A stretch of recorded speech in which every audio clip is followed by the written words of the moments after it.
Good afternoon, everyone. It is 5:30 p.m. Today is Tuesday, March 29th, 2022. We're here at Laredo College Fort McIntosh campus, and this is the Finance and Audit Committee meeting. I'm going to call this meeting to order. Go ahead and call roll. Judge Mercurio Martinez. Present. Mr. Simon Rangel. Present. Ms. Tita Cantuvela, she's absent. And Jorge Delgado, present. All right, we'll move to agenda item number 3. Approval of the purchase of computer equipment for the Center of Teaching Excellence and Learning. Mr. Cesar Vela. Good afternoon, members of the board. Cesar Vela, VP of Finance for the record. This item, you're going to be requesting approval from the board to purchase 60 Dell laptop computers and 2 desktop computers with additional equipment for the Center of Teaching Excellence and Learning, and the equipment is going to be utilized for faculty training at the center. The purchase amount is $78,140.20. And it is, the equipment is being purchased from Dell Marketing LP. The funding for the purchase is coming from the Higher Education Emergency Relief Funds. And it is being done through a DIR contract number TSO 3763. Any questions? Any questions from members of the committee? Thank you very much, Mr. Vela. All right, we'll move on to agenda item number 4, which is the February 2022 financial report. Mr. Cesar Vela. Yes, we do have a quick update on the financial report for the month of February. This represents half of the fiscal year. As of February 28th, our revenues for the general operating fund are at $52,402,799. That's 84.9% of our budgeted revenue. No major variances or discrepancies to report. The only item, and this is an item that we have reported in the past report, is that tuition right now stands at 0 because again, with the approval of the incentives for fall and spring. This report does not reflect the summer enrollments or the May semester revenue, so that will be coming in the March and April reports.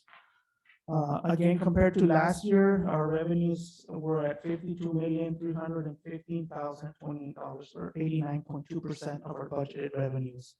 The one item that we're still pending to record, and this will be done as we start closing out the funding for the HERF funds, is the $4.2 million of tuition revenue that was discounted for the fall semester. And that will be charged to the HERF fund that we got through the Department of Education. We do have an additional $3 million that also will be charged to HERF funding, and that's for the spring semester. Again, other than those items, our revenues are in line to what we had projected to be at this point. Any questions on the revenue section? No, sir.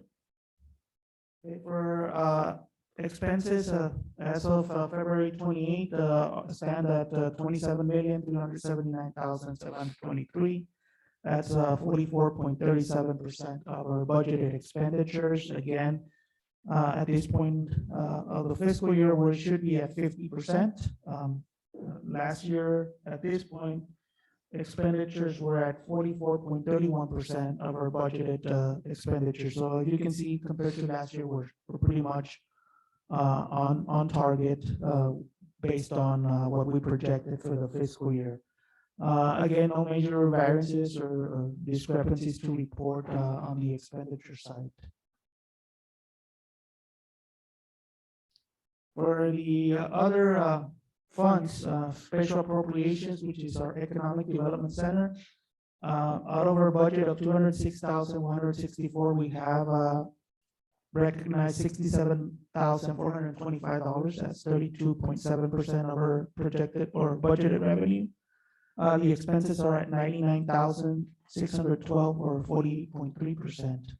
Currently, we do have a negative or a decrease to our fund balance of $32,187.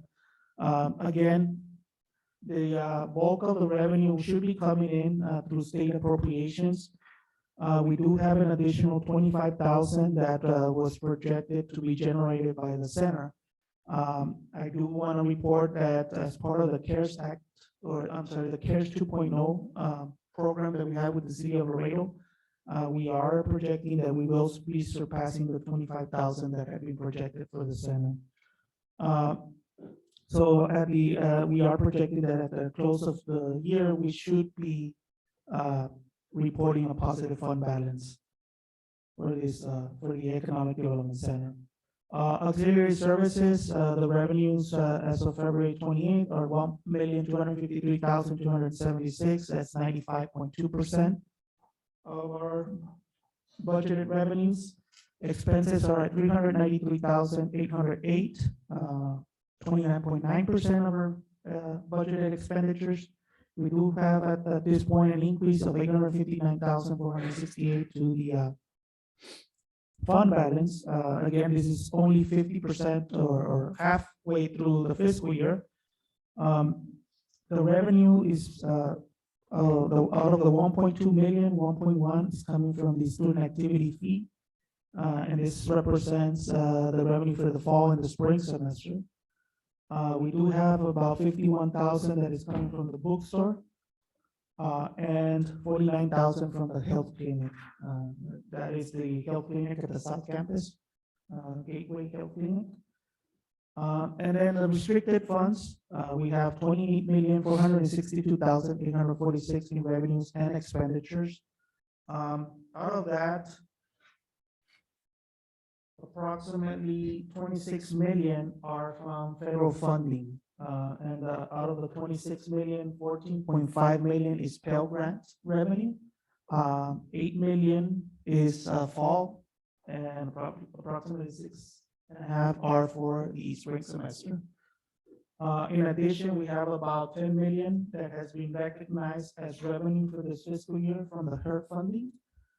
Out of the HERT funding, which we had approximately about 50 million that came into the institution, we currently have about 12 million still available. And again, we do have a couple of items that are pending to be charged to the grant. And like I mentioned, the tuition waivers for both the fall and the spring semester. And we are still having processing some expenditures like the one we just presented for the computers. So on another note, we did receive an all-cost extension, automatic extension for the HERT funds through June of 2023. So originally, these funds were supposed to end on May 2022. They have extended the deadline through June 2023. So right now, we are currently working on bringing a proposal back to the board to possibly offer another incentive for our students for the fall semester. Sure. Chair recognizes Esteban Rangel. Thank you. Are they doing that across Texas, or they have to be submitting? It was an automatic extension for all the, at least for the community colleges and universities. I'm not sure of other state agencies that might have received federal funding, but the Department of Education, which is the one that is overseeing the higher education funding, has automatically provided an extension. And how much money do we have left on that? About 12 million right now is the available balance. Now, we do have a couple of items, like I mentioned, that we still need to charge the grant. And that is the tuition waivers for fall and spring semester. We also have the CARES 2.0 program. We committed $1 million to that program. And again, that is part of the items that are pending to be charged to the grant. And there's no other monies encumbered within those 12 million. It's 12 million free, still pending Well, what you're gonna be Yes, charging. 12 million less, so we're looking at approximately about 3 million or so, 3.5 million that would be available for the possibility of us offering an incentive for the fall semester. I know that part of the discussion that we've had internally is also looking at possibly offering also an opportunity to write off some of the accounts for both the fall and spring semesters of this fiscal year for those students that were unable to cover their balances. So you're saying that we're gonna have after monies that you will encumber into the 12 million, we'll have close to 3 million, or a little bit over 3 million 3 left million for available for this coming, to be able to use from June all the way to June 2023. that's correct, yes. And like I said, right now, we're exploring the possibility of bringing to the board for consideration another incentive plan for the fall semester.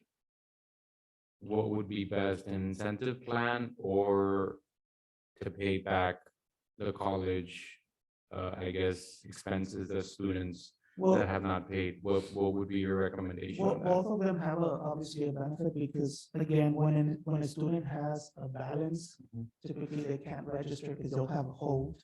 So that, by removing those holds, they'll get that opportunity to register for the fall semester. Again, the incentive, again, we've seen, we saw it work both in the fall and spring semester. It did increase our non-dual enrollment. So again, that there's an opportunity here. Again, it may not be to the extent that we offered this fiscal year, because again, now the funds are limited to that 3.5. But again, we are exploring those two options right now. And like I said, to bring Well, back to both the- options, I think, are great because it's gonna benefit the college. My only concern with I guess, paying the balances of current students, I think we'd have to make a recommendation of students that did pass their classes, because we're just gonna pay off a balance of a student that might not come back because they're probably not gonna maybe, not advance in their progress of getting more classes. I think when you look at that should be a key element as well, because we don't want to be paying off balances of students that dropped out or didn't pass any of the classes or anything like that, because maybe they won't even return. Yeah, and that's a good point, and maybe something that, To have checks and balances, if we're gonna be able to, if we're gonna pay off your balance, you need to, check off all these 3, 4, 5, whatever many boxes of, that you all come up with. But I think that should be a key point, that it needs to be for sure students that did pass their classes, that way they can advance to either finish off or finish their certification or anything like that. But I think that should be, but again, both options are really good, but, I guess we'll allow, staff to bring back a recommendation on what they recommend, but I think that should be a little no, bit. and it's a very good idea. I think, we'll take a look at that, because again, it makes sense, right? If the student's trying to re-enroll and they pass their courses, they just need help paying out Of that course, balance.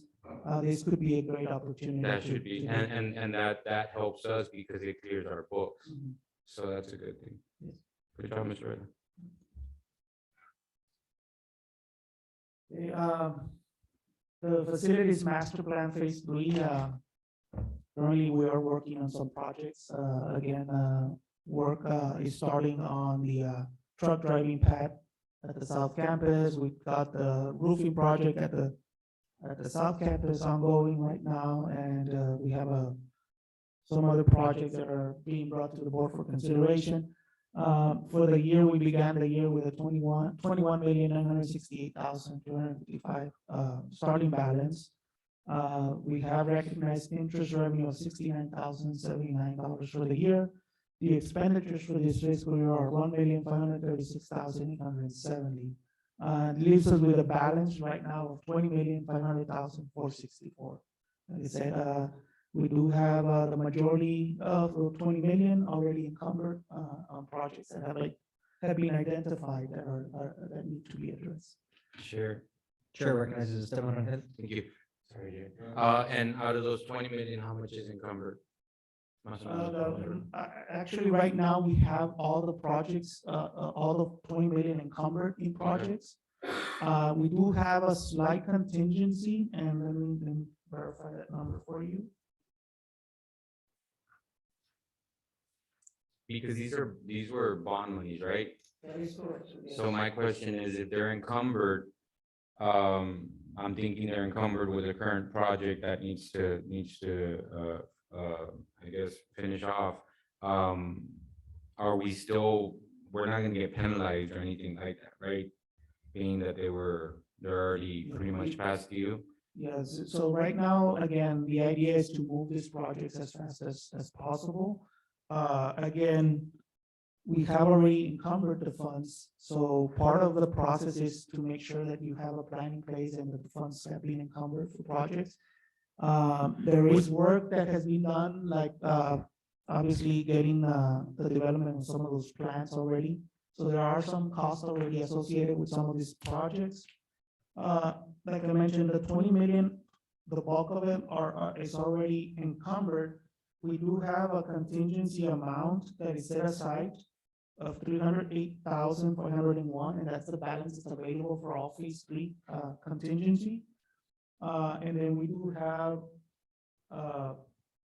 an unallocated account, and these are funds that have basically are the funds that are being generated by the interest revenue that's being generated by these funds, and that balance is 284,000. So we're looking at about, out of the 20.5, about 500,000 that are currently not encumbered to a particular project, but the rest of the 20 million are encumbered. And of course, you don't wanna, waste everything with not knowing that you might need a couple thousand or maybe $100,000 to finish off a project. But do we have a plan at least for those 500,000? Or right now, we currently don't have anything programmed for that? I'm sure, Yeah, we're gonna meet those 500,000. Just to give you, again, right now, we're working with, Line Decker on the GMAX for the, diesel shop expansion. oh, yeah.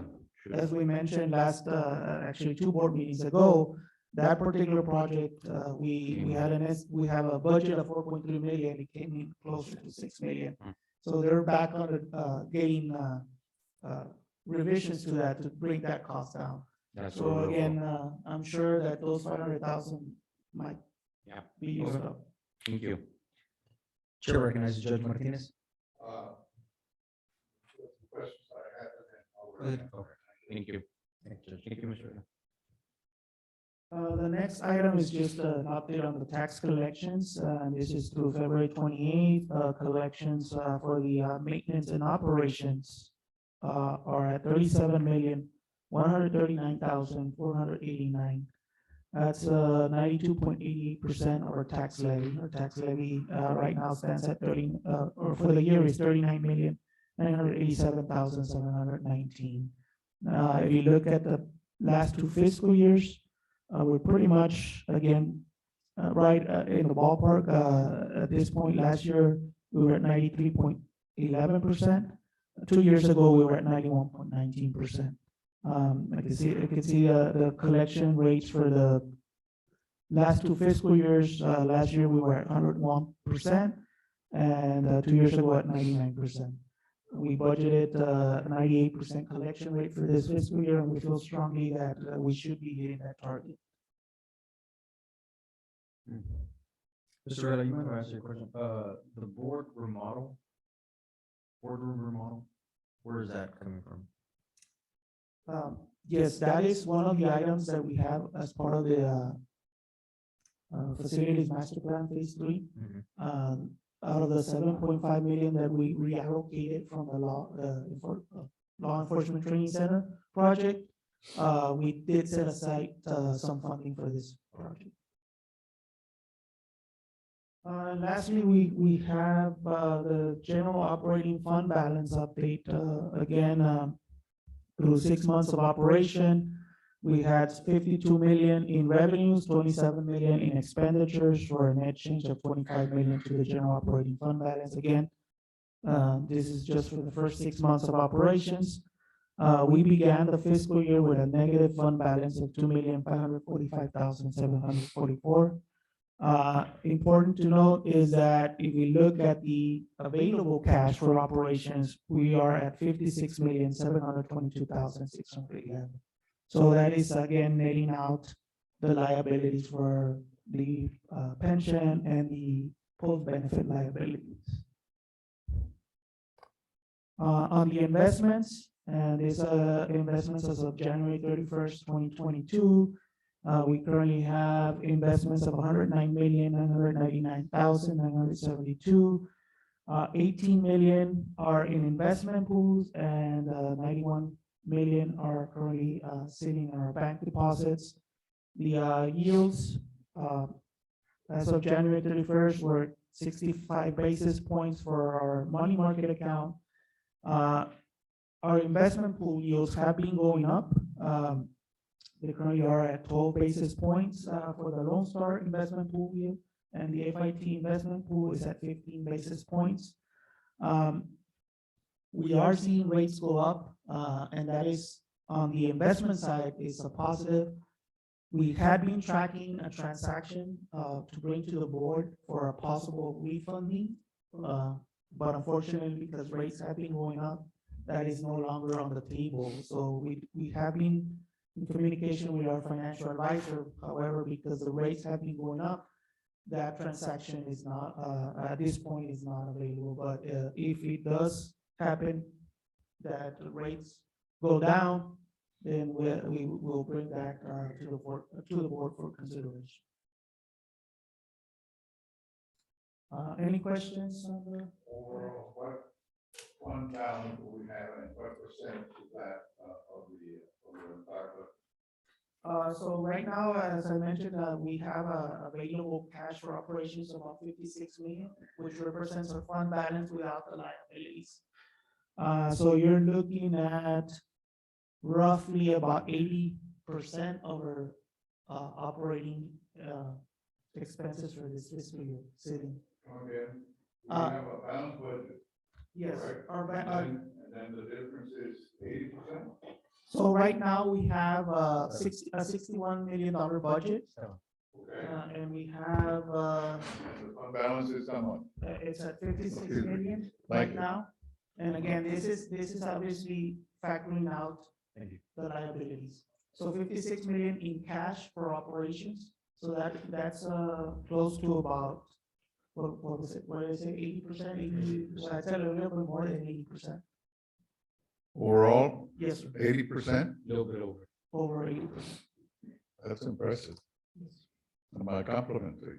That's excellent. And again, this is obviously a team effort. Again, it's I would based on say- how the budget is managed by all the different departments. I can tell you right now that if the state were to come back and say, you know what, we gotta pay on that liability, we would only need to borrow $2 million To pay it off. to pay it off. So from the funding that we have available, we would be able to cover most of that liability. I don't foresee that happening, but if it were to happen, Should it happen? then Which we is would only very need to borrow doubtful. $2 million to be able to cover that requirement. I would say that of all, you know, colleges, universities, I would say that we are one of the best when it comes to financial stability, even state universities. Okay, so that's probably one of the reasons why we are rated AAA when it comes to the bond. Would you agree, sir? Yes, sir, and like mentioned, and I know you're a strong proponent of the fund balance, and that is one of the key items that the rating agencies take a look at. And a couple of years ago, when we took that hit with those requirements now under GASB 68 and 75, a lot of the colleges, universities, and even state agencies that participate in this retirement plans took a big hit to the fund balances. However, like I said, throughout these years, we've been able to grow our fund balance to the point that if we were ever asked by the state to pay on those liabilities, we would be able to do that with only having to borrow $2 million, not 58 million. That's excellent. Excellent. Definitely, excellent. Thank Thank you. you. Thank you, Mr. Veloff, and of course, the administration for all their hard work.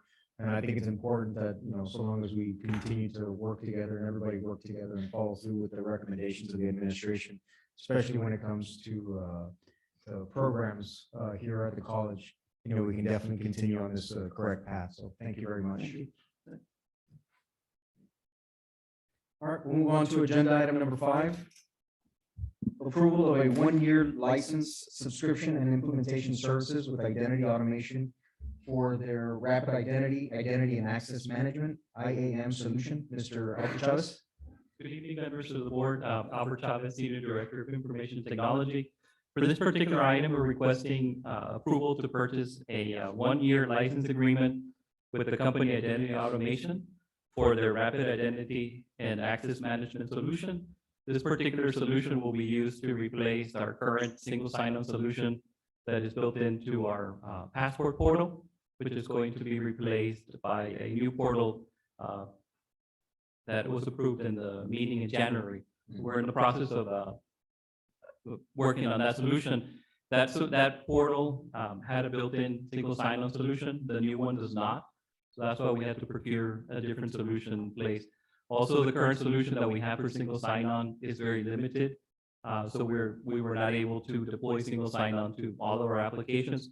This new solution does support all the newer protocols for single sign-on. So aside from right now having the passport portal, Canvas, and the student email being on single sign-on, this will allow us to bring other solutions that we currently do not support single sign-on.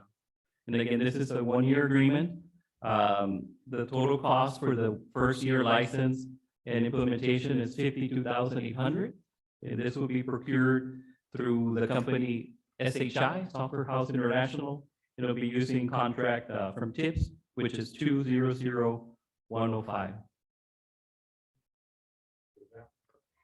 Thank you. Any questions? Very good. None. Thank you, Mr. Chavez. All right, we'll move on to agenda item number 6, approval of a 5-year license subscription and implementation services with Team Dynamics for their IT service management solution, ITSM. Mr. Albert Chavez. Good evening, members of the board. Albert Chavez, Senior Director of Information Technology. For this particular item, we're requesting approval to procure a 5-year license with the company Team Dynamics for their IT service management solution. That solution is basically a ticketing management solution that the IT department will use to receive requests from departments. The solution also includes a portal for students and employees to be able to access articles for self-help. It also has built-in change management and project management. Currently, today, we have 2 solutions in place.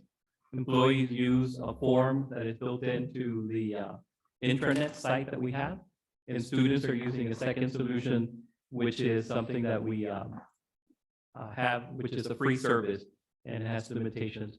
So in order to combine both services into one, so we can have one pane of glass to monitor all of our incoming requests, we're requesting to procure the solution from Team Dynamics, which will greatly improve the services in our department. The total cost for year 1, which is the license and implementation, is $30,496.60. The total 5-year value for this agreement is $90,877.60. It's also going to be procured through the company Software House International, also known as SHI, using contract TIPS 200105. Chair. Why is there such a large cost for the initial year? Oh, $30,000 there is on year 1, the implementation services are 16,000, and the license for year 1 is 14,000. Sure. Chair recognizes the gentleman on head. Is it the same company as the previous one, SHI? The reseller is, so a lot of software that we procure normally goes through this reseller because they have a lot of contracts with the state of Texas. So for example, these 2 solutions are being we're proposing to buy them through SHI using a TIPS contract that's in place. And wouldn't it, and I don't know, I'm just saying, why did you go for a 1-year contract on the previous one and this one a 5? Why that difference? That varies by I would think that you would want to keep the same company for the same amount of years, no? True, but that varies by vendor. Sometimes providers are flexible and they let you do year to year. What Some would of you them will prefer? require a 3 or 5-year commitment. Oh, they require it. Right. So so for example, the first, the prior item, they only required a 1-year license subscription. So the following year, if we don't like the solution, we can just switch to something else. For this current one, the Team Dynamics, in order to lock in the pricing, they require a 5-year commitment. But then it's going to jive, both of them need to jive together, right? Or no? Well, this solution also uses single sign-on, just like a lot of other cloud services. So they are going to connect to each other, but they're independent. Okay. But, So excuse me, but they do complement each other, correct? Yes, sir, they do. Yes. it's okay. So then if for whatever reason, the 1-year contract you do not like and you want to move to something else, the 5-year one, you will be able to find another company that will be able to connect with that one, right? Correct. So identity automation, the prior agreement or the prior item on the agenda, there are multiple companies out there, and our team evaluated 3 of the more common solutions. We got the proposals and the pricing, and the solution that we're proposing was the one that met all of our requirements. Same thing for Team Dynamics. We evaluated 3 different IT service management applications, and this one was the one that met all the requirements of the IT department here at Laredo College. Thank you. Any other questions? No, sir. Thank you, Mr. Chavez.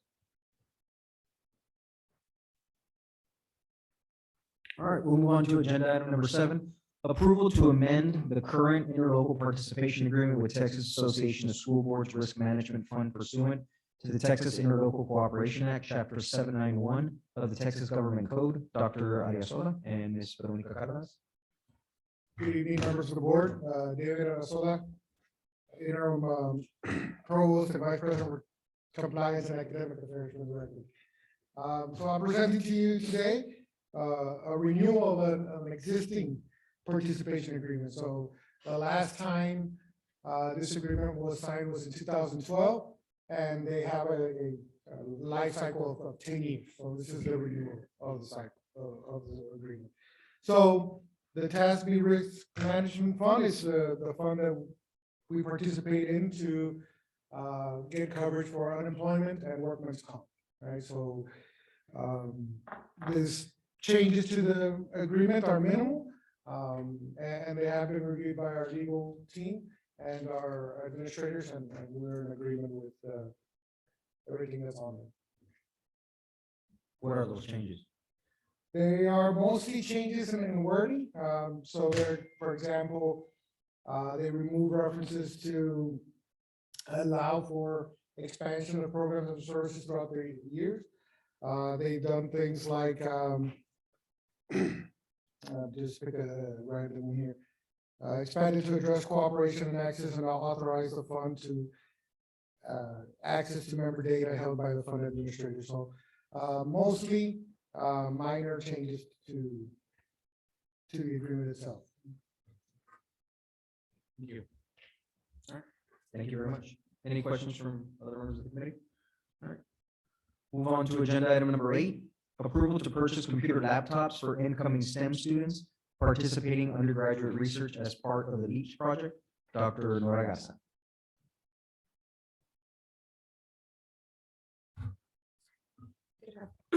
Sorry. Good afternoon, members of the board. Rosemary Agüero Riojas, Title III LEAPS Project Director. I'm here today to request approval to purchase computer laptops for our incoming STEM students participating in undergraduate research for the LEAPS grant or LEAPS project. We are requesting approval to purchase 100 laptops at $1,023.46 each for a total estimated expense of $102,346. All funds covered will come out of the U.S. Department of Education Title III LEAPS grant. Each of the laptops comes with a 4-year accidental project and hardware support. And these will be used for our incoming students that will be coming into LC this summer for our summer bridge program. Any questions?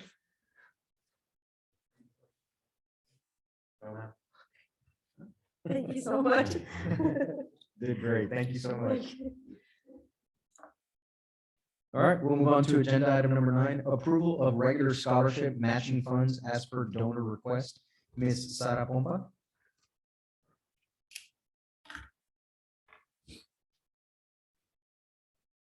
Good evening, board members. Sara Alicia Pompa, Director of Donor Relations and Special Projects for the record.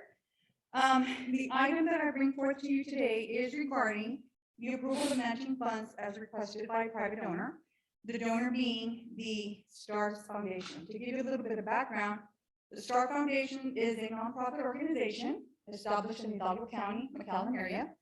STARS Foundation will provide scholarship opportunities for students, for eligible students from the Rio Grande Valley, West and South Texas who attend Laredo College. I know that they fund from El Paso, practically all the way to Brownsville.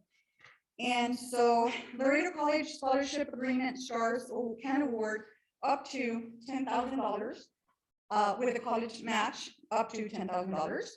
And scholarships are awarded twice yearly in the fall and in the spring. What I would like to request today is a consideration for a scholarship match for funds that need to be awarded for the spring semester. And the total amount for the scholarship match is the grand amount of $2,975.